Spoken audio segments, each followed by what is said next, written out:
കൊല്ലം ചെമ്മാമുക്കിൽ കാറിൽ പോവുകയായിരുന്ന യുവതിയെയും യുവാവിനെയും പെട്രോൾ ഒഴിച്ച് തീ കൊളുത്തി. കൊട്ടിയം തഴുത്തല സ്വദേശി അനിലയാണ് സംഭവത്തിൽ മരണപ്പെട്ടത്. യുവതിയുടെ ഭർത്താവ് പത്മരാജനെ ഈസ്റ്റ് പോലീസ് കസ്റ്റഡിയിലെടുത്തു. പൊള്ളലേറ്റ സോണി എന്ന യുവാവിനെ ചികിത്സയിൽ പ്രവേശിപ്പിച്ചു. രാത്രി 9 മണിയോടെയാണ് ചെമ്മാമുക്കിൽ തീ കത്തിച്ച സംഭവമുണ്ടായത്. പ്രതിയെ പോലീസ് ചോദ്യം ചെയ്തു വരികയാണ്.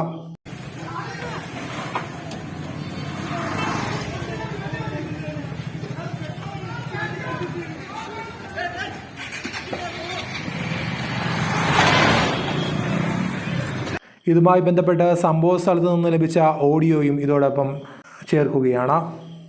ഇത് കുടുംബ വഴക്കാണ് സംഭവം. ഇവര് ഓട്ടോയ്ക്കകത്ത് ഈ ലേഡിയും ഇവര് ഉളിയക്കോലം കണ്ട് ബേക്കറി കണ്ട് നടന്നൊരു ലേഡിയാന്ന് പറയുന്നു. അവര് ഡ്രൈവിംഗ് സീറ്റിന് കോ ഡ്രൈവർ സീറ്റിലിരുന്നതാ. ഇപ്പുറത്ത് അവിടുത്തെ ഒരു സ്റ്റാഫും ആയിരുന്നു. അപ്പം പുറകില് ഭർത്താവാണി ഒമ്നിയിൽ ചേസ് ചെയ്ത് വന്ന് വണ്ടി കൊണ്ട് വെച്ച് ഇടിച്ചിട്ട് എന്തോ ഒഴിച്ച് കത്തിക്കുകയോ എന്തോ എറിയുകയോ ചെയ്യുന്നതാണ് പറയുന്നത്.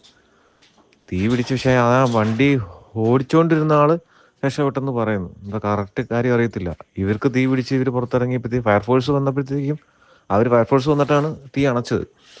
അപ്പോഴത്തേക്ക് ഇവർ തീർന്നു. അയാൾ അപ്പോഴേ കീഴടങ്ങി എന്ന് പറയുന്നത്. പത്മരാജൻ എന്നാണ് അയാളുടെ പേര്. അയാൾ അപ്പോഴേ കീഴടങ്ങി ഈസ്റ്റിൽ. വണ്ടി രണ്ടും കംപ്ലീറ്റ് കത്തി തീർന്നു.